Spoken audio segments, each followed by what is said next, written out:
الحمد لله وكفى والصلاة والسلام على سيد الرسل وخاتم الأنبياء.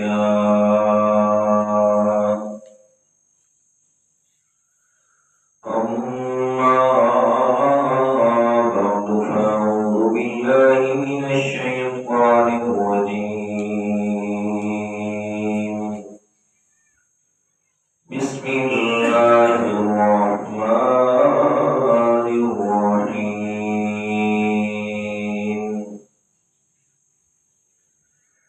قل إنما علمها عند ربي لا يجليها لوقتها إلا هو ثقلت في السماوات والأرض لا تأتيكم إلا بغتة. قال الله تعالى في مقام آخر بل تأتيهم بغتة فتبهتهم فلا يستطيعون ردها ولا هم ينظرون. صدق الله العظيم. اللهم صل على محمد النبي الأمي وعلى آله وأصحابه وسلم تسليما. سبحانك لا علم لنا إلا ما علمتنا إنك أنت العليم الحكيم. اللهم مقلب القلوب ثبت قلبي على دينك. اللهم منور القلوب نور قلوبنا بالقرآن.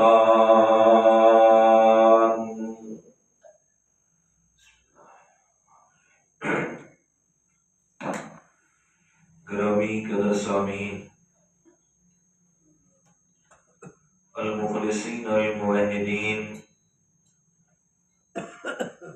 دوستوں، بزرگوں، عزیز ساتھیوں، کچھ عرصہ سے آپ حضرات کے سامنے علامات قیامت کا موضوع اور عنوان شروع کرنے کی سعادت حاصل کی ہوئی ہے۔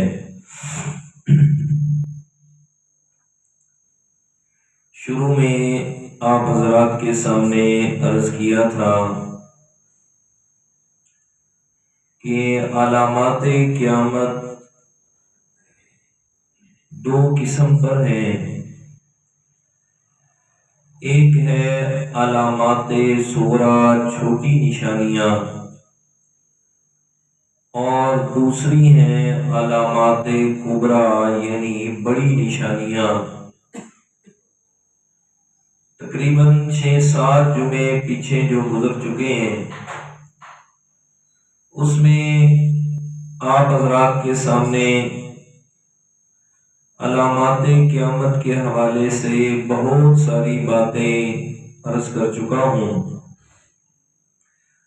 آج جو علامات کبریٰ یا پھر دوسری بات ہم یہ کہہ سکتے ہیں کہ قرب قیامت کے تفصیلی حالات، کہ جب قیامت بالکل قریب ہوگی، یا ایسے کہہ لیں کہ قیامت سے پھر گنے چنے دن یا گنے چنے سال رہ جائیں گے، تو اس وقت جو حالات اور علامات نے سامنے آنا ہے، ان میں سے انشاءاللہ جو خاص اور چیدہ ہیں وہ میں آپ حضرات کے سامنے عرض کرتا ہوں، اور یہ واقعات کا تسلسل جو میں ابھی عرض کروں گا یہ ایک قیامت نامہ کتاب کا نام ہے۔ حضرت شاہ رفیع الدین رحمت اللہ تعالی علیہ محدث دہلوی، حضرت شاہ ولی اللہ رحمت اللہ تعالی علیہ کے فرزند ارجمند یعنی بیٹے ہیں، ان کی کتاب ہے قیامت نامہ۔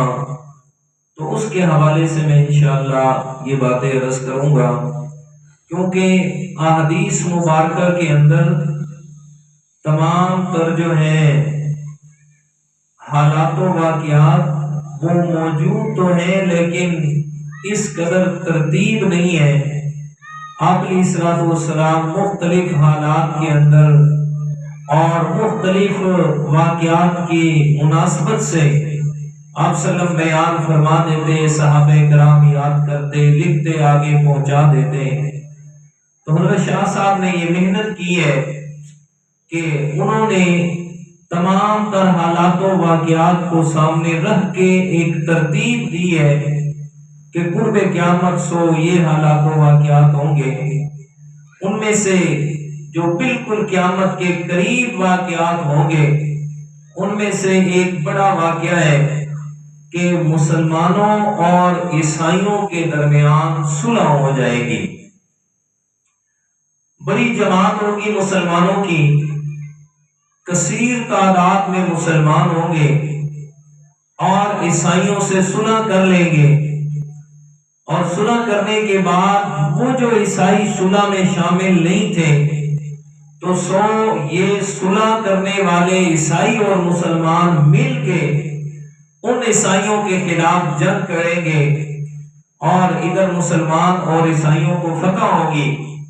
لیکن جب یہ کھلے میدان میں آ کے کچھ وقت گزارنے کے لیے رکیں گے تو عیسائیوں میں سے ایک آدمی کھڑا ہوگا اور بڑی بلند آواز میں اعلان کرے گا کہ یہ جو آج فتح ہوئی ہے یہ صلیب کی برکت سے فتح ہوئی ہے۔ جب یہ اس نے اعلان کرنا ہے تو پھر مسلمانوں میں سے اٹھ جانے جو اللہ تعالیٰ کی وحدانیت کو ماننے والے سو اٹھ کے اعلان کریں گے اور اس کے ہاتھ سے وہ صلیب لے کے توڑ دیں گے اور کہیں گے کہ یہ صلیب کی برکت سے فتح نہیں ہوئی بلکہ یہ اللہ تعالیٰ کی رحمت اور نصرت سے ہمیں فتح ملی ہے۔ سو اسی بات پر پھر ان عیسائیوں کے ساتھ مسلمانوں کا اختلاف ہوگا اور پھر جنگ شروع ہو جائے گی، اور وہ جو پہلے والے عیسائی تھے یہ دوسرے سب آپس میں مل جائیں گے اور مل کے مسلمانوں کے خلاف ایک بڑی لڑائی چھڑ جائے گی، اور اس کے اندر مسلمان بھی بڑی تعداد میں، عیسائی بھی بڑی تعداد میں ہوں گے، لیکن ہوگا یہ کہ یہ جنگ جو ہے وقتی طور پر مسلمانوں کو شکست ہوگی اس میں، اور یہ 4 دن تک مسلسل جنگ جاری رہے گی، اور چوتھے دن آگے اللہ تعالیٰ کی مدد اور نصرت کے ساتھ مسلمان جو ہے وہ فتح نصیب ہوگی، انہیں فاتح بنیں گے۔ لیکن اس فتح سے پہلے حالات اس قدر سنگین ہو جائیں گے کہ اتنی کثیر تعداد میں مسلمان شہید ہوں گے، اتنی کثیر تعداد میں کہ حدیث مبارک ہے فرمایا کہ ایک پرندہ ایک طرف سے اڑنا شروع کرے گا اور وہ مسلمانوں کی اتنی کثیر تعداد میں لاشیں پڑی ہوں گی کہ وہ اڑ اڑ کے گر جائے گا لیکن لاشیں ختم نہیں ہوں گی۔ فرمایا اتنی بڑی قربانی مسلمانوں کی، اور پھر اس کے بعد جو ہے ایک اور بڑی جنگ ہوگی جسے حدیث مبارکہ کے اندر نام دیا گیا ہے الملحمۃ العظمیٰ وفتح القسطنطنیہ وخروج الدجال فی 7 اشہر او کما قال۔ فرمایا پھر مسلمانوں کی اور عیسائیوں کی بڑی جنگ ہوگی اس کے بعد، اور اس جنگ کے ساتھ ساتھ فتح القسطنطنیہ، قسطنطنیہ کا علاقہ بھی مسلمان فتح کریں گے۔ حدیث پاک کے اندر آپ علیہ الصلوۃ والسلام نے یہ بشارتیں خاص خاص نصیب فرمائی، اور قسطنطنیہ کی فتح کا جو خاص کر کے ذکر فرمایا یہ شام، اردن کا علاقہ، اور ساتھ میں پھر قسطنطنیہ اور یہ دمشق، یہ سارا علاقہ۔ حدیث پاک ایک اور ہے مشکات شریف کی، آپ علیہ السلام نے فرمایا کہ جس وقت شام سے مسلمانوں کی خلافت ختم ہو جائے گی اس وقت مسلمان پوری دنیا میں ذلیل اور خوار کر کے رکھ دیے جائیں گے اور دنیا کی بڑی سے بڑی طاقت بھی انہیں ذلیل ہونے سے بچا نہیں پائے گی۔ جی شام کی خلافت۔ اور آج اکثر اوقات کے اندر خاص کر ہماری نوجوان نسل کو شام کا پتہ ہی نہیں ہے اس بات کا کہ شام میں کبھی مسلمانوں کو خلافت تھی بھی صحیح کہ نہیں تھی، وہاں مسلمانوں کو اللہ تعالیٰ نے وہ تخت اور اقتدار عطا کیا بھی تھا کہ نہیں کیا تھا۔ سو آج دیکھ لیں شام، اردن، لبنان، لیبیا، یہ سارے علاقوں کے اندر مسلمان انتہائی کمزور اور انتہائی مظلومانہ زندگی گزار رہے ہیں، اور میرے پیارے پیغمبر کی حدیث مبارک غلط نہیں ہو سکتی۔ فرمایا وہاں جو ظلم ہو رہا ہے پوری دنیا میں مسلمان مظلوم بھی ہیں اور ذلیل خوار ہو کر زندگی کو گزار رہے ہیں۔ جی اس لیے کہ میرے پیارے پیغمبر کی بشارت ہے، اور آج ہمیں پتہ ہی نہیں ہے۔ لیکن دوسری طرف ہمارا جو دشمن ہے، جو دین اسلام کا دشمن ہے، وہ ان ساری چیزوں پر یقین رکھتا ہے کہ ہمارے پیغمبر کو مانتا نہیں ہے، جی کلمہ نہیں پڑھتا، لیکن دوسری طرف میرے پیغمبر کی زبان سے نکلی ہوئی ہر بات پہ یقین رکھتا ہے۔ وہ کہتے ہیں مسلمانوں کے پیغمبر کو ہم مانتے نہیں ہیں، کلمہ نہیں پڑھتے، لیکن اس نے جو کہا ہے سو ویسے ہی ہو کر رہتا ہے۔ اس لیے انہوں نے وہ تمام تر حالات و واقعات مسلمانوں پر جس حالت میں بھی غالب کیے اور کر رہے ہیں کہ مسلمان اگر دوبارہ سے شام کے اندر انہوں نے سر اٹھا لیا تو پھر دنیا کائنات میں یہودیت اور عیسائیت کا نام بھی باقی نہیں رہے گا۔ اسی لیے سلطان صلاح الدین ایوبی جس وقت فتح کیا نا بیت المقدس کو، صلیبی جنگیں جو تاریخ کے اندر مشہور ہے، صلیبی جنگیں جو مسلمانوں اور عیسائیوں کے درمیان ہوئی ہیں، تاریخ کی سب سے طویل ترین جنگیں ہیں۔ 9 سال مسلسل مسلمانوں اور عیسائیوں کے درمیان جو ہے وہ جنگ رہی ہے، اور صلیبی جنگوں کے ہیرو ہیں حضرت سلطان صلاح الدین ایوبی رحمت اللہ تعالی علیہ۔ جی آپ حیران ہوں گے یہ بات سن کر، ساری زندگی جہاد میں گزاری، ساری زندگی میدان میں گزاری، ایک دفعہ بھی حج کرنے کے لیے نہیں گئے، ایک بھی حج نہیں کیا۔ اور سوال کیا گیا سلطان صلاح الدین ایوبی رحمہ اللہ سے کہ حضرت آپ حج پہ کیوں نہیں گئے؟ تو انہوں نے فرمایا کہ کعبہ جاتے ہوئے مجھے شرم آتی ہے کہ میں کیسے اپنے رب کے سامنے جا کے منہ دکھاؤں گا کہ صلاح الدین تو ادھر تو آ گیا، لیکن دوسری طرف میرا اسلام دنیا میں کتنا مظلوم ہو گیا، تجھے نہیں اس بات کا خیال؟ کہتے مجھے شرم آتی ہے میں رب کے سامنے کیسے جاؤں۔ ہاں انہوں نے ایک حج نہ کیا، اور اسی طرح مسلمانوں کے دفاع کے لیے اور اسلام کی حفاظت کے لیے ساری زندگی جنگیں لڑی ہیں۔ آرنلڈ عیسائیوں کا بہت بڑا کمانڈر تھا، اس نے ایک مسلمان عورت کو پکڑا، اور جب اس نے دہائی دی نا تو اس آرنلڈ نے کہا تھا بلا اپنے پیغمبر کو، بلا اپنے محمد صلی اللہ علیہ وسلم کو، آپ بھی تجھے بچائے، پتہ چلے جس کا نام لیتے ہو تجھے بچا سکتے۔ اور یہ بات پہنچی سلطان صلاح الدین ایوبی کے پاس کہ وہ یہ کہہ رہا ہے، اور پھر سلطان صلاح الدین ایوبی تہجد کا وقت ہے اور رب کے سامنے رو رہے ہیں، کہتے مولا مجھے اس وقت تک موت نہ دینا جب تک کہ میں اس آرنلڈ کے سر پہ نہ جا کے پہنچ جاؤں۔ اور پھر تاریخ نے وہ وقت بھی دکھایا کہ مسلمان بیت المقدس کے قریب آئے، 9 سال کی مسلسل جنگیں، 9 سال لڑتے لڑتے لڑتے آرنلڈ تک جب پہنچے نا، سلطان صلاح الدین ایوبی نے حکم دیا، فرمایا جتنے عیسائی ہیں جو سامنے لڑنے کے لیے آئے ہیں، اگر آئے نہ لڑنے کے لیے سب کو قتل کر دیا جائے، لیکن آرنلڈ آئے تو اسے قتل نہیں کرنا، اسے زندہ گرفتار کر کے میرے پاس لانا ہے۔ اور پھر جب زندہ گرفتار کیا گیا اور سامنے آئے تو سلطان صلاح الدین ایوبی نے جتنے گرفتار ہوئے تھے نا قیدی، سب کے لیے اعلان کیا کسی کو قتل نہیں کیا جائے گا، اور آلڑ کے سر کے اوپر تلوار رکھ کے کہا وہ جس محمد کو تو نے کہا تھا اسی محمد نے مجھے بھیجا ہے، میں آ گیا ہوں تیرے پاس۔ اور پھر آلڑ نے کہا، اس نے کہا سلطان صلاح الدین ایوبی آج کے بعد کوئی بھی عیسائی آپ سے میدان میں جنگ نہیں کرے گا، میدان میں لڑنے کے لیے تمہارے سامنے نہیں آئے گا، اس لیے کہ میں نے تاریخ میں لکھ دی ہے یہ بات کہ مسلمان وہ قوم ہے کہ جسے کوئی بھی بڑی سے بڑی طاقت میدان جنگ کے اندر شکست نہیں دے سکتی۔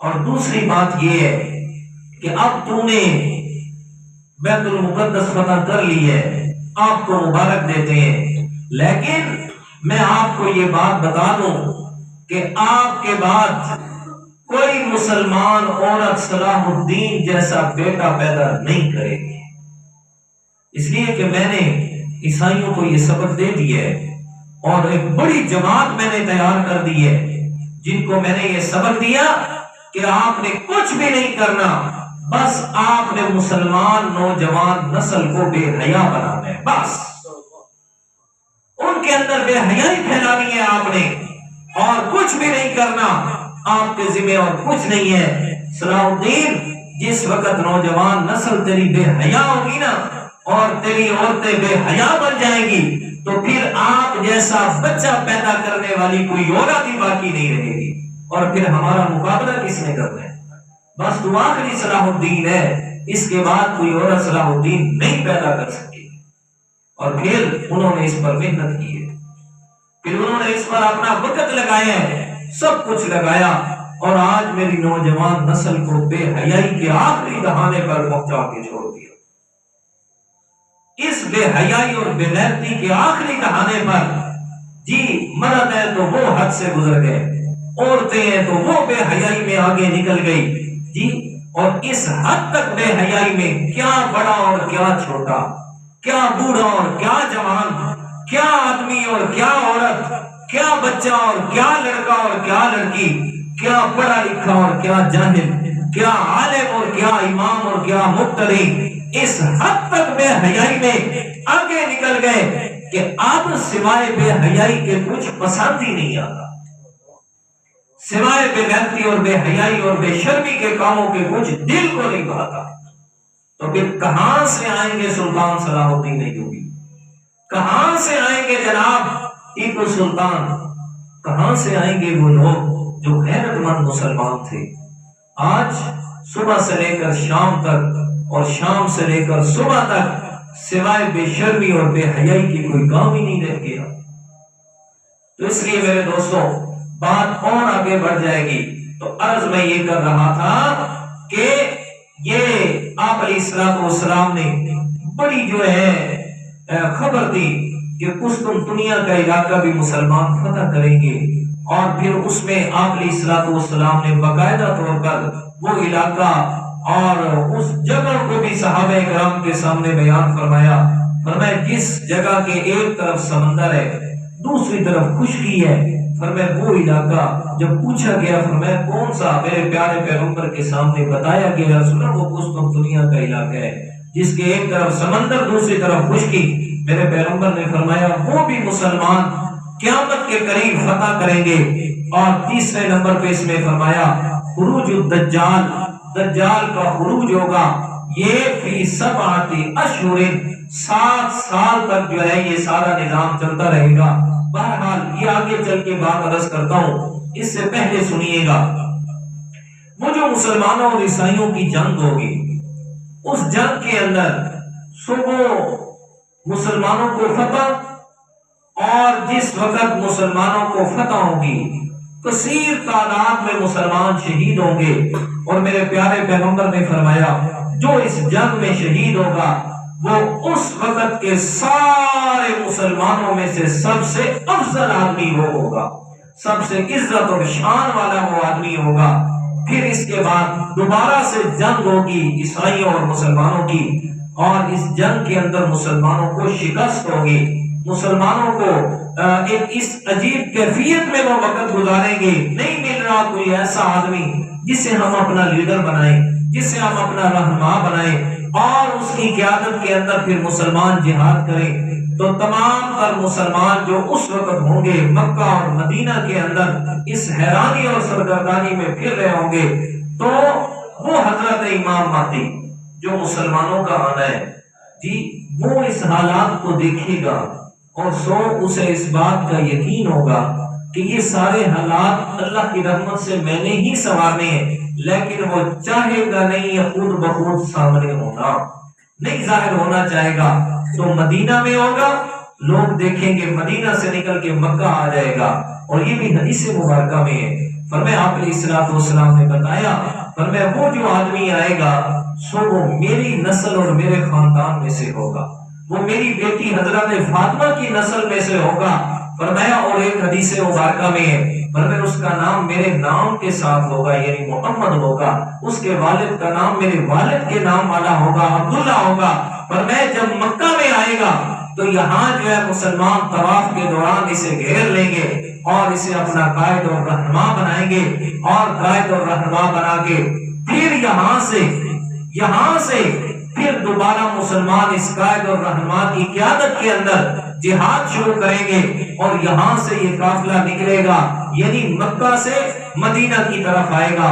اور حدیث پاک سنیے گا، آپ صلی اللہ علیہ وسلم نے فرمایا، حضرت علی رضی اللہ تعالیٰ عنہ سے روایت ہے، فرمایا اپنے بیٹے حضرت حسن رضی اللہ تعالیٰ عنہ کو مخاطب کر کے فرمایا کہ یہ میرا بیٹا سید اور سردار بیٹا ہے، اور یہ بات حضرت علی نے نہیں فرماتے، یہ بات آپ علیہ الصلوۃ والسلام نے فرمائی تھی۔ فرمایا یہ حسن میرا بیٹا سید اور سردار بیٹا ہے، وہ جو فرمایا بخاری شریف کی حدیث ہے، حضرت حسن معصوم میں آ رہے ہیں، آپ علیہ الصلوۃ والسلام نے اشارہ کر کے فرمایا ان ابنی ھذا سید، یہ میرا سردار بیٹا ہے، لعل اللہ یصلح بین فئتین عظیمتین من المسلمین، فرمایا یہ میرا سردار بیٹا دو مسلمانوں کی بڑی جماعتوں کے درمیان صلح کروائے گا۔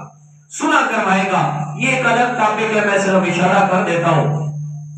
اور یہ جو فرمایا نا دو عظیم جماعتوں کے درمیان صلح کروائے گا، حضرت حسن رضی اللہ تعالیٰ عنہ اس بشارت کو پورا فرمایا جب حضرت حسن خلیفہ بنے۔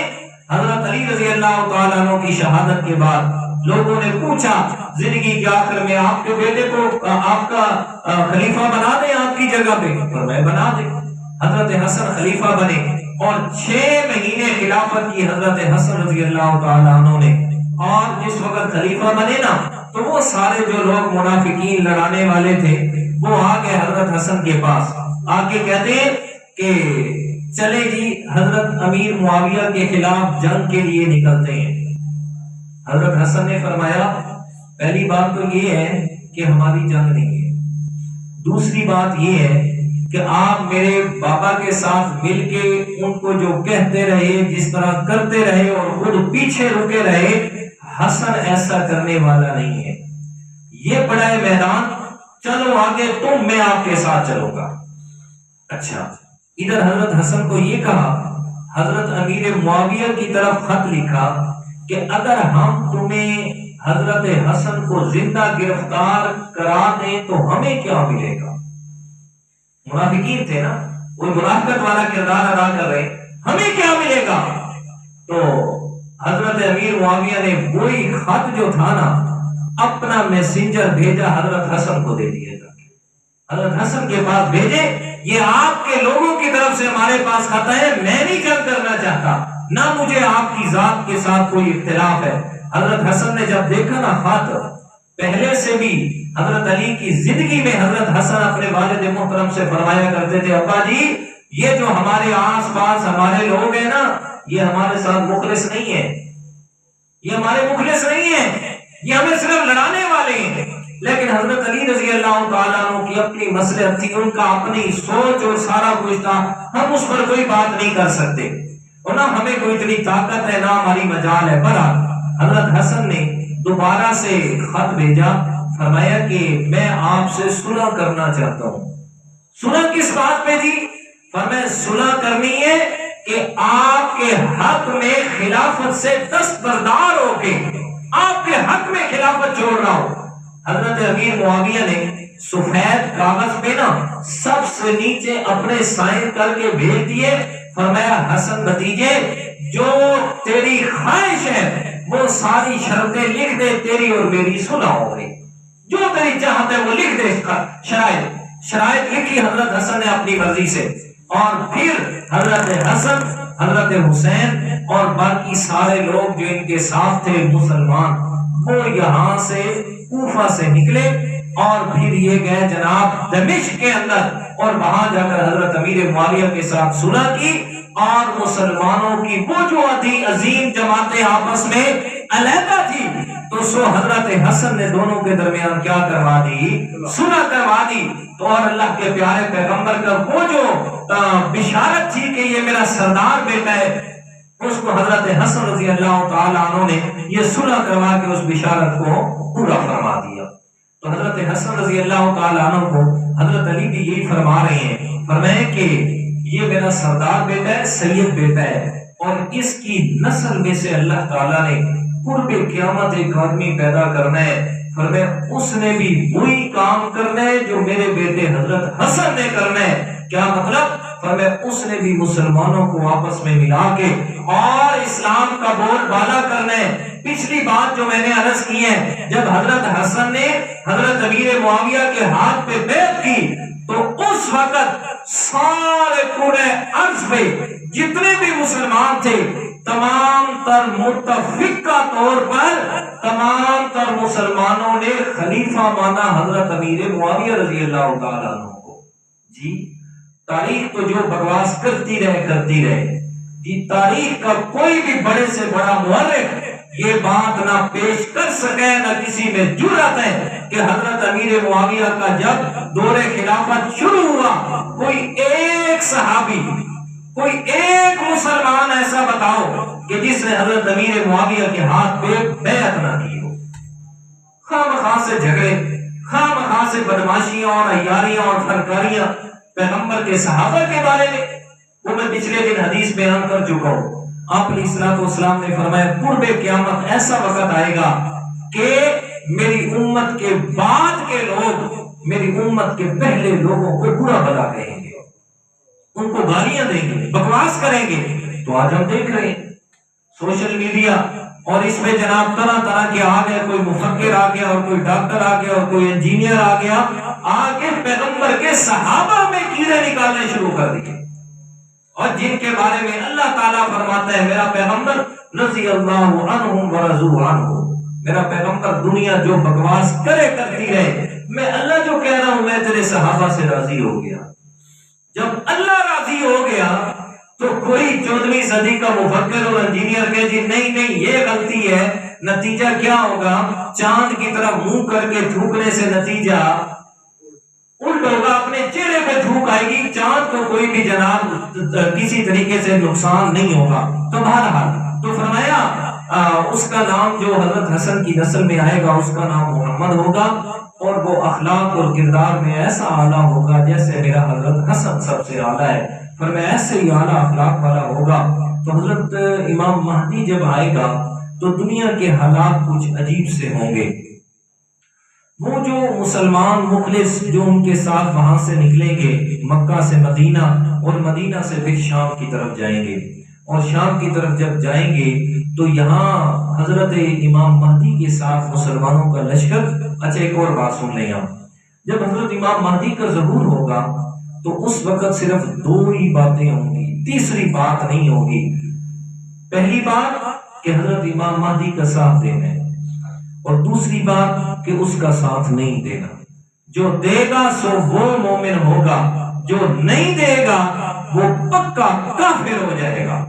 اس وقت تیسرا راستہ درمیان میں مصلحت والا نہیں ہوگا کہ جناب چلو خیر ہے اس کو بھی راضی کر لیتے ہیں اور اس کو بھی راضی کر لیتے ہیں، پر میں پھر یہ نہیں ہوگا، صرف 2 ہی باتیں ہوں گی، تیسری بات نہیں ہوگی۔ اور پھر حضرت امام مہدی نے عیسائیت کے خلاف جنگ کرنی ہے، عیسائیت کے خلاف اللہ تعالیٰ نے انہیں فتح نصیب کرنی ہے، اور یہ فتح جب ہوگی مسلمان خوش اور خرم اور جناب بڑے خوشی سے وقت گزار رہے ہوں گے۔ اچانک سے مسلمانوں کو پتہ چلے گا کہ شام کی طرف سے وہ کیا کہتے ہیں فلسطین کے علاقے کی طرف سے دجال کا ظہور ہو چکا ہے، دجال آ چکے ہیں۔ جب دجال کا جیسے ہی سنیں گے تو وہ جو یہ علاقہ فتح ہوا ہے اس میں مال غنیمت بڑی کثیر تعداد میں مسلمانوں کے پاس ہے، اور جیسے ہی دجال کے ظہور کا سنیں گے ساری ہر چیز کو چھوڑ دیں گے اور ہر کسی کو اپنے مال،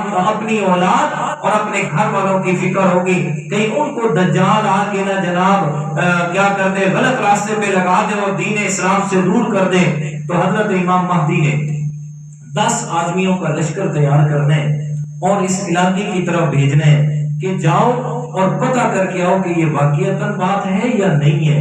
آپ علیہ الصلوۃ والسلام نے فرمایا جو 10 لوگ جائیں گے نا مسلمانوں میں سے، یہ 10 لوگ ہوں گے جو اس وقت کے سارے مسلمانوں میں سے سب سے افضل ترین مسلمان ہوں گے، اس لیے کہ دجال کا سامنا سو وہ کوئی آسان نہیں ہوگا، وہ آسان نہیں ہوگا۔ یہ فتنہ دجال جو ہے آپ علیہ الصلوۃ والسلام نے فرمایا اس امت کا سب سے بڑا فتنہ جو قرب قیامت جس کا ظہور ہونا ہے، فرمایا وہ دجال کا ظہور ہے۔ اور دجال جب آئے گا فرمایا کہ اس کی ایک آنکھ انگور کی طرح باہر کی طرف نکلی ہوئی ہوگی، ماتھے پہ کافر لکھا ہوا ہوگا، اور اس کی جان، اس کے مطلب کہ جسامت اور جان کے اعتبار سے بہت بڑا ہوگا۔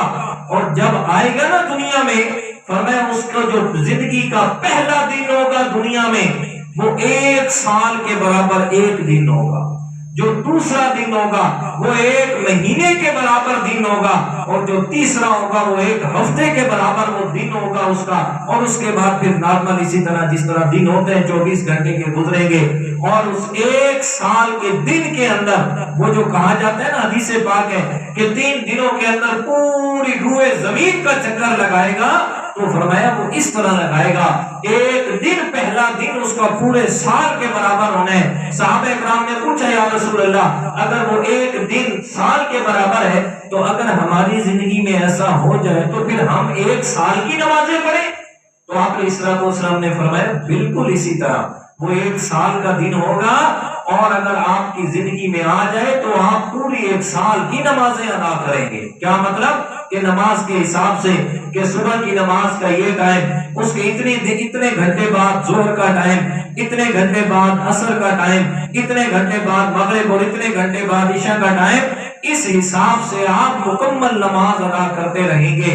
فرمایا اس کو اللہ تعالیٰ نے مسلمانوں کی آزمائش کے لیے قوت اور طاقت سے نوازا ہوگا۔ فرمایا اس کے دائیں بائیں طرف بہت بڑے بڑے جناب چیزیں، دائیں طرف جو ہے وہ اس کے جو ظاہری طور پر وہ کہے گا کہ یہ جنت ہے میری، اور بائیں طرف جسے وہ جہنم کہے گا، ہوگا اس کا الٹ، ہوگا الٹ، جو اس کی جنت ہوگی سو وہ جہنم ہوگی، اور جو وہ ظاہری طور پر نظر آنے والی جہنم ہوگی سو وہ جنت ہوگی۔ اور فرمایا بچے گا کون اس کے فتنے سے، کون بچ پائے گا؟ ایک تو طریقہ بتایا نا کہ اس دور کے اندر اگر کوئی موجود ہے تو کیا کرے، اور دوسرا اس سے اللہ تعالیٰ کی پناہ مانگنا کہ یا اللہ مجھے اس کے فتنے سے بچا کے رکھنا، مجھے اپنی حفاظت میں رکھنا۔ اور اس کا طریقہ بتایا کہ سورۃ الکہف کی تلاوت کو کثرت سے کرنا۔ سورۃ الکہف فرمایا پہلی آیات 10 اور آخری والی 10 آیات، یہ بعض روایات کے اندر ہے پوری سورۃ الکہف، اور خاص کر جمعے کے دن نماز، صبح کی نماز کے بعد سورۃ الکہف کی تلاوت کرنا۔ فرمایا یہ آپ کو فتنہ دجال سے محفوظ رکھے گی۔ اور دوسری بات فرمایا جو اس کے دور میں ہوگا تو وہ کیسے اس سے محفوظ ہوگا؟ فرمایا ایک ہی صورت ہے کہ اگر دجال کے سامنے آئے تو اس کے منہ پہ تھوک دے، اس کے منہ پہ تھوک دے تبھی بچ پائے گا ایمان، وگرنہ نہیں۔ اور آپ دیکھ لیں کہ اس وقت کا دجال جو ہے وہ اصل آئے گا تو اس کی اتنی طاقت ہوگی، اور آج کے دور کے جو دجال ہیں، آج کے دور کے جناب یہ جو ظالم لوگ ہیں، بڑے بڑے حکمران ہیں، ذرا ان کو یہ جھوٹ، ان کا ظلم ہر ایک کے سامنے ہے، ذرا ان کے چہرے پہ کوئی تھوک کے تو دیکھے تو کتنے ظلم کا سامنا کرنا ہوگا۔ پھر اسی کو دیکھ لیں کہ جناب آگے کتنا بڑا وہ ظالم ہے، تو اگر کوئی تھوکے گا ایمان تو بچ جائے گا لیکن جان اس کی بچے گی نہیں۔ فرمایا جان دے کے ایمان بچانا ہوگا۔ تو یہ دجال یہ اتنے حد تک لوگوں کو گمراہ کرے گا، اس کے ساتھ بڑے بڑے جناب شیاطین کے ٹولے اور گروہ ہوں گے، اور وہ جو مشہور بات ہے کہ لوگ آئیں گے اور لوگوں کو یہ کہے گا جناب آپ اپنے رب کو خدا کو کیوں مانتے ہو، کیا اس کی دلیل ہے ماننے کی؟ لوگ کہیں گے جناب ہمارا رب زندگی بھی دیتا ہے موت بھی دیتا ہے، وہ کہتے ہیں یہ تو میں بھی کر سکتا ہوں، یہ تو میں بھی کر سکتا ہوں، کیسے؟ اور میں اس کے ساتھ بڑے بڑے شیاطین اور جنات کے ٹولے اور گروہ ہوں گے۔ ایک آدمی سے کہے گا ہاں بھی تو کیوں نہیں مانتا مجھے خدا؟ تو کہتے ہیں میں تبھی مانوں گا جب تو میرا والد فوت ہو گئے تو اس کو زندہ کر کے دکھا۔ کہتے ہیں اس کی قبر کے سرانے جائے گا اور جا کر اس کو زندہ کرنے کے لیے اٹھائے گا، حقیقت کے اندر وہ شیطان اس کے والد کی شکل بن کے سامنے آ جائے گا اور اس طریقے سے وہ لوگوں کو گمراہ کرے گا۔ بڑا فتنہ ہونا ہے، بہت بڑی آزمائش ہونی ہے اہل ایمان کے لیے، اور اس کے بعد دجال دنیا میں فتنہ فساد کر رہا ہوگا، ادھر سے مسلمان اس کا مقابلہ کر رہے ہوں گے۔ حضرت امام مہدی نے جو آنا ہے اور 7 سال تک یا 9 سال تک یہ حدیث مبارکہ میں ہے انہوں نے دنیا میں رہنا ہے۔ کس طرح؟ فرمایا کہ 6 سال ان کے مسلسل جو ہے وہ بڑے امن اور سکون سے گزریں گے، 7واں سال جو ہوگا وہ عیسائیوں کے خلاف اور اس طرح فتنوں کے خلاف جہاد میں گزرے گا، اور 8واں سال انہوں نے اسی طرح جنگوں میں گزار کے، اور حضرت امام مہدی کی زندگی کا یعنی دنیا میں ظہور کا 9واں سال ہوگا، اور اسی دوران حضرت عیسیٰ علیہ السلام جو ہے وہ دمشق کی جامع مسجد کی مینار پر اللہ تعالیٰ کے حکم سے وہ نزول ہوگا ان کا، وہ آئیں گے، زرد رنگ کا لباس انہوں نے پہنا ہوگا اور وہ نازل ہوں گے حضرت عیسیٰ علیہ السلام۔ چلے یا حضرت عیسیٰ علیہ السلام کی زندگی اور حیات عیسیٰ کے بارے میں 2 باتیں سنیں اور پھر میں اصل موضوع کی طرف آتا ہوں۔ بڑا سیر حاصل اور بڑا زیر بحث آنے والا یہ ٹاپک اور موضوع ہے کہ حضرت عیسیٰ علیہ السلام آیا اس وقت آسمانوں پہ زندہ ہے یا نہیں ہے؟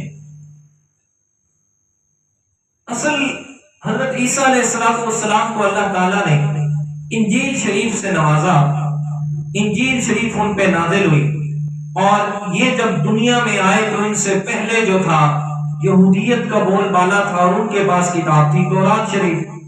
تو حضرت عیسیٰ علیہ السلام آئے، انہوں نے آ کر کہا کہ اللہ تعالیٰ کا حکم ہے، میں پیغمبر ہوں ان کا، یا بنی اسرائیل انی رسول اللہ علیکم ومصدقا لما بین یدی وانزل التوراۃ والانجیل۔ تو فرمایا کہ میں اللہ کا پیغمبر ہوں تمہاری طرف، مجھے پیغمبر مانو، میری اتباع کرو، میرے پیچھے چلو۔ تو یہودیوں نے حضرت عیسیٰ علیہ السلام اور ان کی انجیل کو ماننے سے انکار کر دیا۔ بات مختصر، انکار کر دیا، اور صرف انکار نہیں کیا بلکہ حضرت عیسیٰ علیہ السلام کی جان کے درپے ہو گئے کہ کسی طریقے ان کو ختم کرے، اور ختم کرنے کے بعد جو ہے پھر ہمارا سکہ دنیا میں چلتا رہے گا۔ انہوں نے باقاعدہ طور پر ایک پلاننگ تیار کی، اس طریقے سے اتنے لوگ جائیں گے، فلاں وقت جائیں گے، عیسیٰ علیہ السلام کو جا کر کیا کریں گے جی؟ شہید کریں گے۔ اب حضرت عیسیٰ علیہ السلام کو انہوں نے پکڑ کے ایک کمرے میں بند کر دیا، اور جو بند کیا ادھر سے انہوں نے اپنا ایک وفد بھیجا کہ جائیں عیسیٰ علیہ السلام کو پکڑ کے لائیں، اور ہم نے اسے کیا کرنا ہے؟ قتل کرنا ہے، شہید کرنا ہے۔ بات توجہ سے سنیں گے تو بات سمجھ آئے گی کہ ہم نے اسے قتل کرنا ہے اور شہید کرنا ہے۔ تو جیسے یہ اندر گئے، اللہ تعالیٰ نے حضرت عیسیٰ علیہ السلام کو زندہ آسمانوں پہ اٹھا لیا۔ قرآن مجید زندہ آسمانوں پہ اٹھا لیا۔ اب قرآن مجید کی جو آیت کریمہ، جو خاص کر قادیانی لوگ، مرزائی جنہیں کہتے ہیں، جو آپ علیہ السلام کی ختم نبوت کے منکر ہیں، سو وہ جو پیش کرتے ہیں حضرت عیسیٰ علیہ السلام کی وفات پہ آیت، اور اصل کے اندر حقیقت کیا ہے اور وہ لوگوں کو گمراہ کیا کرتے ہیں، میں وہ آپ کو دکھانا چاہتا ہوں۔ یہ 3 پارہ ہے اور سورہ آل عمران ہے اور آیت کا نمبر 55 ہے۔ اللہ تعالیٰ فرماتے ہیں اِذْ قَالَ اللَّهُ يَا عِيسَىٰ إِنِّي مُتَوَفِّيكَ وَرَافِعُكَ إِلَيَّ وَمُطَهِّرُكَ مِنَ الَّذِينَ كَفَرُوا وَجَاعِلُ الَّذِينَ اتَّبَعُوكَ فَوْقَ الَّذِينَ كَفَرُوا إِلَىٰ يَوْمِ الْقِيَامَةِ۔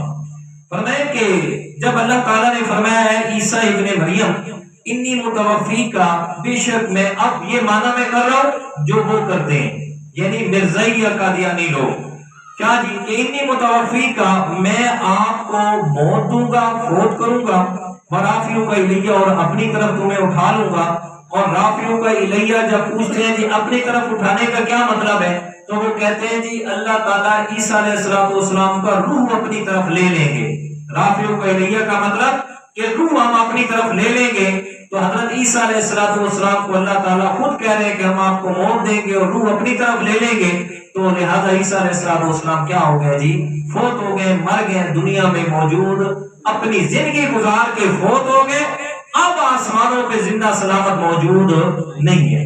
تو پہلی بات تو یہ ہے کہ میں آپ کو ساری بات پیچھے بتا چکا ہوں کہ یہودیوں نے کیا پلاننگ کی تھی کہ عیسیٰ علیہ السلام کو کیا کرنا ہے، قتل کرنا ہے. بولو نا بھائی، قتل کرنا ہے، مارنا ہے.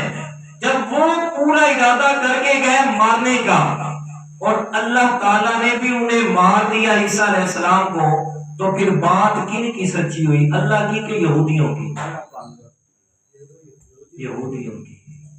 کیوں کہ یہودی تو یہی ارادہ کر کے گئے تھے نا. بات کو یہی تو کہہ رہا تھا کہ سمجھنے کی کوشش کریں کہ یہودی ارادہ کر کے گئے تھے عیسیٰ علیہ السلام کو قتل کرنے کا، اور اللہ تعالیٰ نے بھی انہیں موت دے دی اس وقت. تو وہ تو اپنے ارادے میں سچے ہو گئے، پورے ہو گئے کہ عیسیٰ علیہ السلام کیا ہو گئے، فوت ہو گئے، ہمارا راستہ صاف ہو گیا، لہذا ہم اپنی مرضی سے دنیا میں جیسے چاہیں گے ظلم کریں گے اور اپنی مرضی سے وقت گزاریں گے. تو پھر تو بات یہودیوں کی سچی ہو گئی. حالانکہ حقیقت بات نہیں ہے.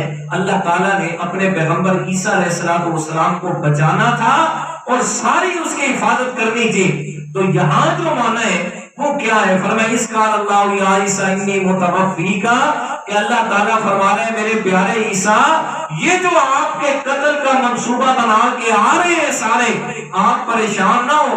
متوفی کا، میں اللہ تعالیٰ آپ کو پورا اٹھا لوں گا، ورافیوں کا الیہ، اور اپنی طرف تمہیں لے لوں گا، تو پریشان نہ ہو. اب متوفی کا جو معنی میں نے کیا ہے کہ پورا آپ کو اٹھا لوں گا، آپ کہیں گے جی یہ معنی آپ نے کہاں سے کیے ہیں؟ تو میرا بھائی قرآن مجید اپنے ہی الفاظ کی تفسیر اپنے ہی الفاظ میں فرماتا ہے، کسی کی محتاجی نہیں ہے، یا حدیث پاک کے الفاظ یا قرآن مجید کے اپنے الفاظ. اب سنیے گا، متوفی کا معنی میں نے کیا ہے کہ آپ کو پورا پورا اٹھا دوں گا. اسی سے آگے آیت ہے، آیت نمبر 57، اس میں اللہ تعالیٰ فرماتے ہیں وَأَمَّا الَّذِينَ آمَنُوا وَعَمِلُوا الصَّالِحَاتِ، بھلا جن لوگوں نے ایمان قبول کیا اور نیک اعمال کا معمول بنا کے رکھا. اب سمجھنا، فَيُوَفِّيهِمْ، لفظ وہی ہے، وہاں بھی فرمایا متوفی کا، یہاں بھی فرمایا فَيُوَفِّيهِمْ. اگر متوفی کا معنی صرف موت دینا ہے تو پھر یہاں بھی معنی کرنا فَيُوَفِّيهِمْ. اللہ تعالیٰ فرما رہے ہیں جنہوں نے ایمان کیا، ایمان قبول کیا اور اچھے اعمال کیے، میں اللہ تعالیٰ ان کو اسی ایمان اور اچھے اعمال قبول کرنے کی وجہ سے موت ضرور دوں گا.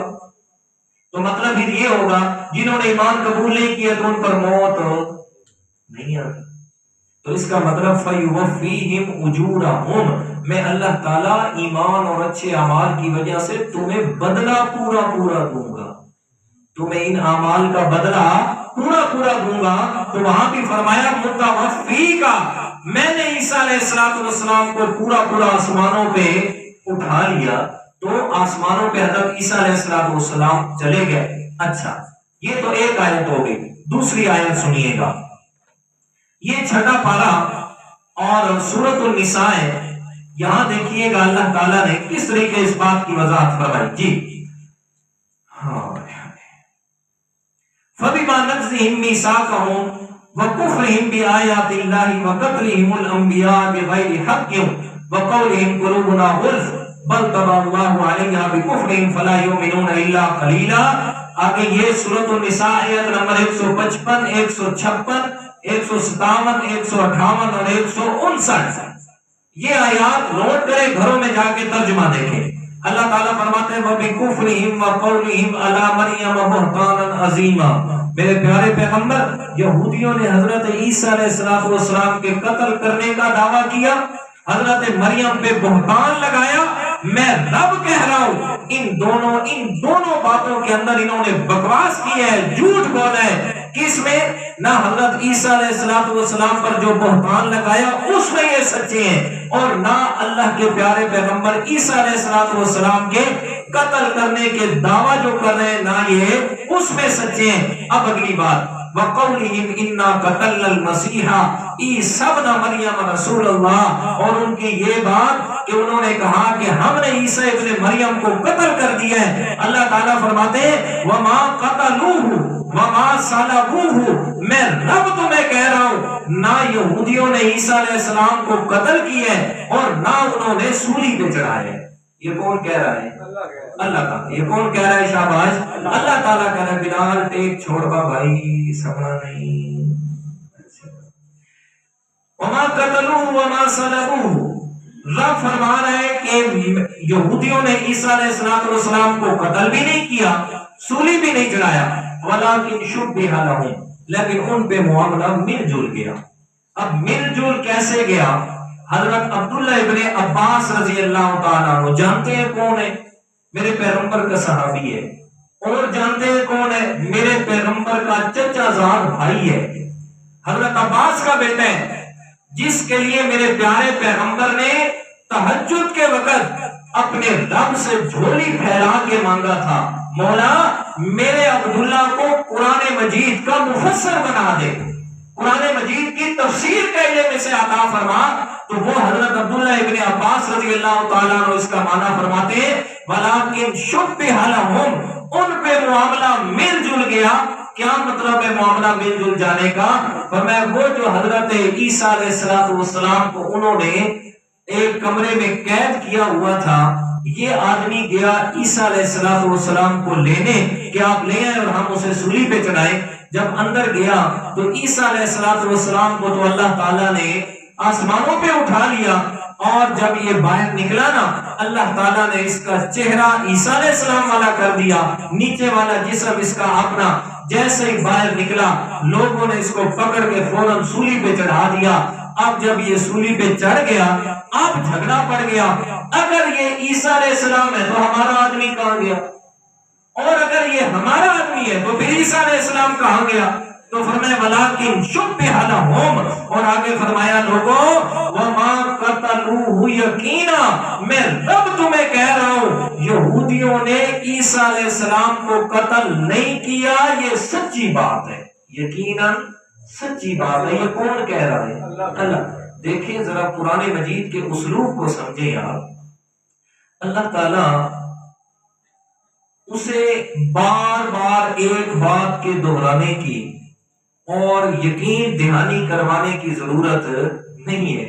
ایک ہی دفعہ اللہ تعالیٰ فرما دیتے بھائی وما قتلوہ وما صلبوہ، عیسیٰ علیہ السلام کو قتل بھی نہیں کیا گیا، سولی پہ بھی نہیں چڑھایا گیا، تو کیا خیال ہے اہل ایمان اس کو نہ مانتے نا، یقین رکھتے۔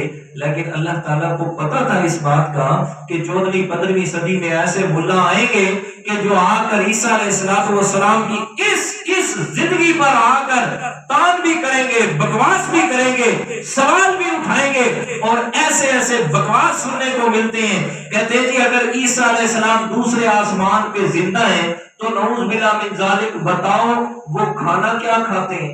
اگر کھانا کھاتے ہیں تو نعوذ باللہ وہ قضائے حاجت پیشاب کہاں کرتے ہوں گے؟ جی ایسے سوال آئے ہیں میرے پاس، ایسے بکواس کرنے کو لوگ تیار بیٹھے ہیں۔ تو اللہ تعالیٰ نے سب کا منہ بند کر کے بار بار ایک ہی بات کو دہرایا اور الفاظ کو بدل کے فرمایا وما قتلوہ یقیناً، اور دنیا والوں میں رب تمہیں کہہ رہا ہوں پکی بات ہے عیسیٰ علیہ السلام کو قتل نہیں کیا گیا، اور جب قتل جو نہیں کیا گیا تو گئے کہاں؟ اگلی آیت میں فرمایا آیت نمبر 158 میں بَرَّفَعَهُ اللَّهُ إِلَيْهِ، اللہ تعالیٰ نے عیسیٰ علیہ السلام کو کہاں اٹھا لیا؟ آسمانوں پہ اٹھا لیا۔ کہاں اٹھا لیا جی؟ آسمانوں پہ زندہ اٹھا لیا۔ آگے فرمایا وَقَانَ اللَّهُ عَزِيزًا حَكِيمًا، اور دنیا والوں عزیزاً، میں اللہ تعالیٰ زبردست ہوں، میں اللہ تعالیٰ طاقت والا ہوں۔ اگر کسی کے ذہن میں کوئی سوال آ رہا ہے نا تو میں تمہیں بتا رہا ہوں میں طاقت والا ہوں، جو چاہوں کر سکتا ہوں، جو چاہوں میں کر سکتا ہوں۔ حکیمن، میں اپنی طاقت ہر جگہ پہ استعمال نہیں کرتا، کرتا وہاں ہوں جہاں جس میں حکمت ہوتی ہے، جہاں حکمت ہوتی ہے۔ اگلی آیت کریمہ، آیت نمبر 159، وَإِن مِّنْ أَهْلِ الْكِتَابِ إِلَّا لَيُؤْمِنَنَّ بِهِ قَبْلَ مَوْتِهِ وَيَوْمَ الْقِيَامَةِ يَكُونُ عَلَيْهِمْ شَهِيدًا۔ رب کا قرآن کہتا ہے حضرت عیسیٰ علیہ السلام پر اس وقت تک موت نہیں آئے گی۔ سمجھنا بات کو میرے پیارے، اس وقت تک موت نہیں آئے گی جب تک سارے اہل کتاب عیسیٰ علیہ السلام پر ایمان نہیں لائیں گے۔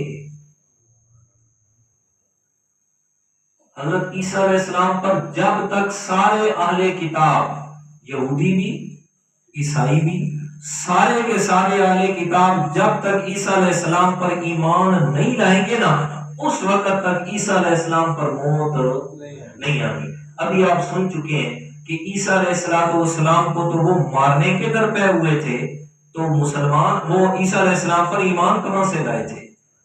جی، جب عیسیٰ علیہ السلام پہلے دنیا میں آئے تو اس وقت تو کتنے لوگ تھے جو آپ کی جان کے در پہ تھے، جان لینے کے لیے تیار تھے، تو وہاں پر ایمان تو نہیں لائے تھے۔ تو رب کا قرآن کہتا ہے جب تک عیسیٰ علیہ السلام پر سب ایمان نہیں لائیں گے اس وقت تک عیسیٰ علیہ السلام پر موت نہیں آئے گی۔ تو کیا سمجھ آئی کہ عیسیٰ علیہ السلام زندہ تو ہیں، زندہ تو ہیں جی۔ اب حدیث پاک سنیے گا، یہ قرآن مجید کی آیات، حدیث پاک۔ معراج کا واقعہ آپ اکثر سنتے رہتے ہیں، آگے رجب کا مہینہ آ رہا ہے، انشاءاللہ دوبارہ سے بھی بیان ہوگا۔ تو عیسیٰ آپ علیہ السلام فرماتے ہیں اللہ تعالیٰ نے مجھے معراج کروایا اور لے گیا بیت المقدس کے اندر۔ بیت المقدس میں سارے کے سارے انبیاء کرام کیا تھے جی؟ موجود تھے۔ آپ صلی اللہ علیہ وسلم سے پوچھا گیا، بخاری شریف کی حدیث ہے، میرے پیغمبر سارے پیغمبر جو آئے تھے تو کیسے آئے تھے؟ فرمایا مُرسِلَ لِيَ النَّبِيُّونَ، مُرسِلَ لِيَ النَّبِيُّونَ، اللہ تعالیٰ نے سارے انبیاء کرام کو مثالی جسم دے کے وہاں جمع کیا تھا، الا عیسیٰ ابن مریم، سوائے حضرت عیسیٰ ابن مریم کے کہ وہ اپنے اصل جسم کے ساتھ بیت المقدس میں آئے تھے۔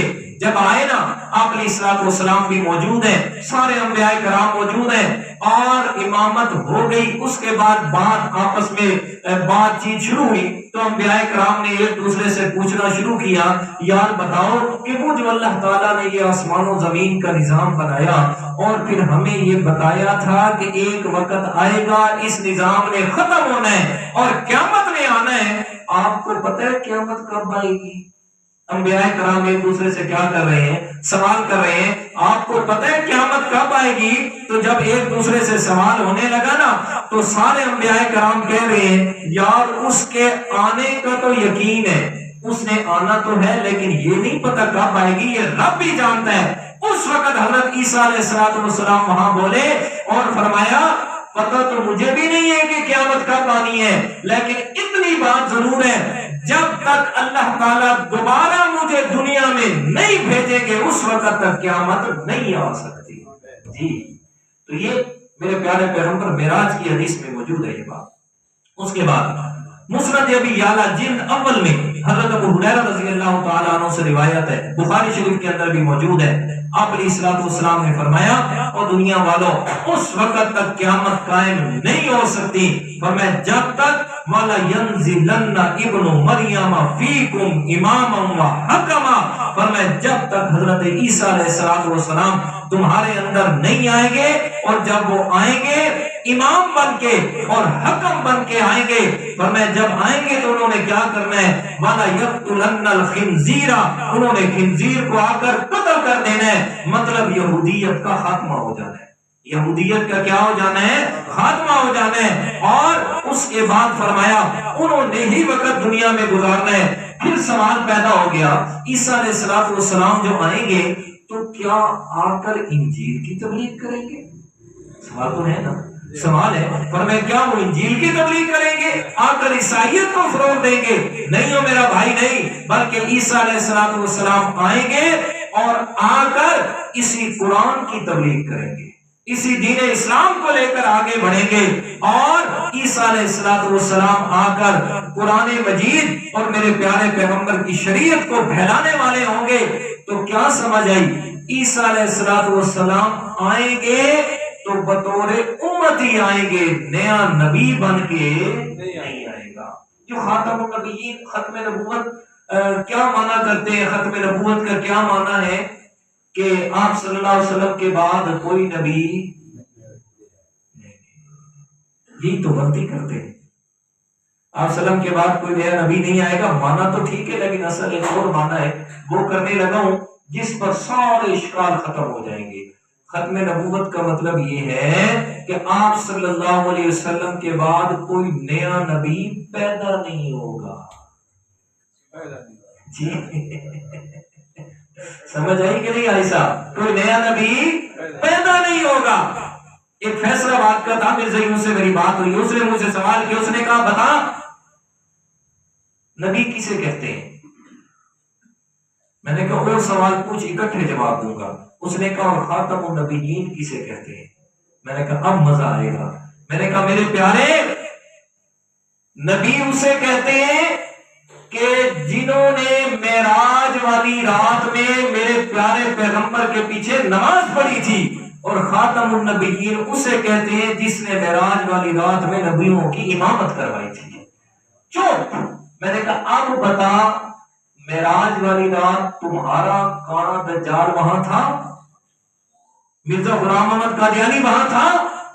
اگر تھا تو ہم کلمہ پڑھتے ہیں اس کا، اگر نہیں تھا تو تجھے ماننا پڑے گا کہ یقیناً وہ جھوٹا نبی تھا، اس نے جھوٹ بولا ہے، اس نے غلط لوگوں کو جناب رہنمائی کی ہے۔ بہرحال تو حضرت عیسیٰ علیہ السلام قرب قیامت تشریف لائیں گے، اور لانے کے بعد آ کر دین اسلام کا بول بالا ہوگا، اور جب عیسیٰ علیہ السلام آئیں گے تو اس کے بعد جو ہے ایک لمبا پیریڈ اور وقت ہوگا جس کے اندر وہ دجال کے خلاف بھی جو ہے وہ جہاد کریں گے، اور اس حد تک جہاد ہوگا کہ یہودیت اور عیسائیت بالکل ختم، صلیب توڑ دی جائے گی، اور عیسیٰ علیہ السلام کے لیے اللہ تعالیٰ آسانی فرمائیں گے کہ کوئی بھی یہودی یا عیسائی کسی جگہ پر بھی چھپا ہوگا تو وہ چیز بول کے بتائے گی عیسیٰ علیہ السلام کو، یہ میرے پیچھے چھپا ہوا ہے، اس کو قتل کرو۔ کوئی درخت ہے، کوئی پتھر ہے، کوئی غار ہے، کوئی مکان ہے، کوئی بھی چیز ہے، ہر ایک چیز بول کے بتائے گی عیسیٰ علیہ السلام کو کہ یہ میرے پیچھے چھپا ہوا ہے، اسے آ کر قتل کیجئے گا۔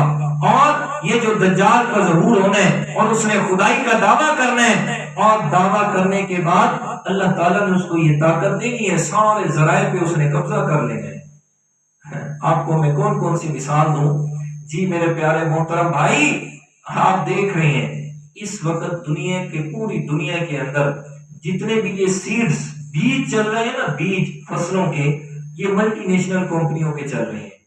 آج سے کم و بیش تقریباً اللہ آپ کو نیکی دے 30 سے 35 یا 40 سال پہلے یہ انٹرنیشنل طور پہ معاہدہ ہوا تھا کہ ہم دنیا کو ایک نئے سے نیا بیج سے متعارف کروائیں گے، اور آپ دیکھ لیں کہ اس معاہدے کے اندر یہ بات تھی کہ آپ جو ہے خود سے بیج نہیں بنا سکتے، آپ ہمارا ہی جو ہے وہ آگے سیل کریں گے اور اسی کو بنائیں گے آگے۔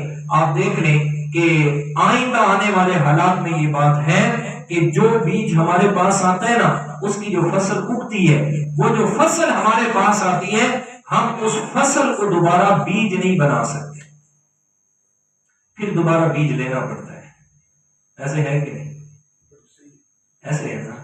دوبارہ کیوں؟ یہ انہوں نے سارے ذرائع پہ کنٹرول کیے ہوئے ہیں سارے۔ اچھا اس سے بھی بڑی مثال میں آپ کو دوں، یہ برائلر مرغی ہے نا، ذرا اس برائلر مرغی سے، اس کے انڈے سے بچہ پیدا کر کے دکھائیں مجھے جی۔ تو یہ سارے ذرائع کو انہوں نے کنٹرول کرنا ہے، اور اس طرح کنٹرول کیے جا رہے ہیں، یہ ساری آگے دجال کی نسل ہی تیار ہو رہی ہے۔ تو بہرحال اس کے بعد عیسیٰ علیہ السلام اپنا وقت گزاریں گے، دجال کو قتل کریں گے، اور قتل کرنے کے بعد عیسیٰ علیہ السلام کی آگے جو ہے وہ تقریباً 40 سال تک انہوں نے دنیا میں رہنا ہے، ان کی حکومت قائم ہوگی، اور اس میں شادی بھی کریں گے، اولاد بھی ہوگی، اور پھر ان پر وفات ہوگی۔ اور بخاری شریف کی حدیث کے مطابق میرے پیارے پیغمبر نے فرمایا وَتُدْفَنُ مَعِيَّ، اور میرے حجرے کے اندر میرے ساتھ عیسیٰ علیہ السلام کو دفن کیا جائے گا۔ جی دفن ہوں گے عیسیٰ علیہ السلام وہاں پہ، اور اس کے بعد عیسیٰ علیہ السلام کے بعد پھر جو ہے دوبارہ دنیا کے اندر کفر جو ہے وہ رواج پکڑے گا، اور اس کے بعد دابۃ الارض، زمین میں سے جو ہے وہ ایک بہت بڑا جانور نکلے گا کوہ صفا سے، اور نکل کے لوگوں سے کلام کرے گا، اور کلام کر کے بتائے گا کہ جناب اللہ کا دین اسلام ہی برحق دین ہے، اسی کی طرف آئیے گا، باقی چیزوں کو چھوڑ دیجئے گا، دین اسلام کی حقانیت اور قیامت سے ڈرائے گا۔ اور اس کے بعد اور بڑی نشانی جو ہے وہ یہ آئے گی کہ سورج جو ہے وہ مغرب کی طرف سے طلوع ہوگا، سورج مغرب کی طرف سے طلوع ہوگا۔ جب سورج مغرب سے طلوع ہوگا پھر توبہ کا دروازہ بند ہو جائے گا۔ اس وقت جو مسلمان سو مسلمان اور جو کافر سو کافر، اس کے بعد پھر توبہ نہیں ہوگی۔ اور حضرت اس کے بعد طلوع شمس من المغرب، یہ بڑی نشانیاں، اور حضرت کیا کہتے ہیں اس کے بعد، یا حضرت عیسیٰ علیہ السلام کے دور میں ہی یاجوج ماجوج کا جو ہے وہ خروج ہوگا۔ عیسیٰ علیہ السلام سارے مسلمانوں کو لے کے کوہ طور کی طرف چلے جائیں گے، اور پھر جو یاجوج ماجوج نکلیں گے، پوری دنیا میں فساد مچائیں گے، اور ہر ایک چیز کو ختم کر دیں گے، پورے سمندر پہ جائیں گے، منہ رکھیں گے، اس وقت اٹھائیں گے جب سارے سمندر کا پانی خشک ہو جائے گا۔ جی یہاں تک کہ کوئی سبزہ باقی دنیا میں نہیں رہے گا، کوئی جانور نہیں، کوئی پرندہ نہیں، کچھ نہیں، سب کچھ کھا جائیں گے۔ پھر اللہ تعالیٰ کی طرف سے ان پر عذاب آئے گا، یہ ختم ہو جائیں گے عیسیٰ علیہ السلام کی دعا سے۔ پھر ایک خاص پرندہ آئے گا، وہ آ کر ان کی جو ہے وہ ڈیڈ باڈیز جو ہیں ان کو وہ گھسیٹ کے لے جائے گا، اور سمندروں کے اندر جا کے اس میں گرائے گا، اور پہاڑوں کی دوسری طرف گرائے گا کہ اس کی بو ختم ہو۔ پھر اللہ تعالیٰ کی طرف سے بارش ہوگی، دوبارہ سے نظام ایک بحال ہوگا، سرسبز و شادابیاں ہوں گی، سارا نظام ہوگا، یاجوج ماجوج کا یہ دخول ہوگا۔ اور پھر آخر کے اندر اللہ تعالیٰ معاف فرمائے ایک آگ نکلے گی یمن کی طرف سے، یا دوسرا مطلب آتا ہے اس کا کہ ایک تیز آندھی آئے گی، اور جو آگ نکلے گی وہ پھر سارے لوگوں کو دھکیل کر میدان محشر کے اندر جمع کر دے گی، اور اس طرح جو ہے وہ قیامت قائم ہو جائے گی۔ بڑی تفصیل سے یا مختصر کر کے میں نے تقریباً یہ 2 مہینوں کے اندر آپ حضرات کے سامنے علامات قیامت کا جو ٹاپک تھا ہمارا، وہ یہاں تک آ کر مکمل کرنے کی اللہ تعالیٰ کی رحمت سے سعادت حاصل کی ہے۔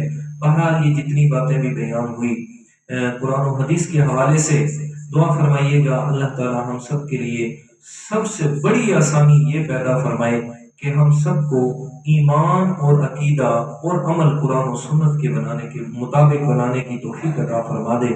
جتنی خرافات ہیں معاشرے کے اندر مشہور ہیں، قرآن و سنت کے خلاف جتنی باتیں ہیں، بدعات ہیں، ہر آدمی اپنی پوری کوشش کر سے اپنے آپ کو ان سے دور رکھے، اپنا تعلق قرآن و سنت سے بنا کے رکھے۔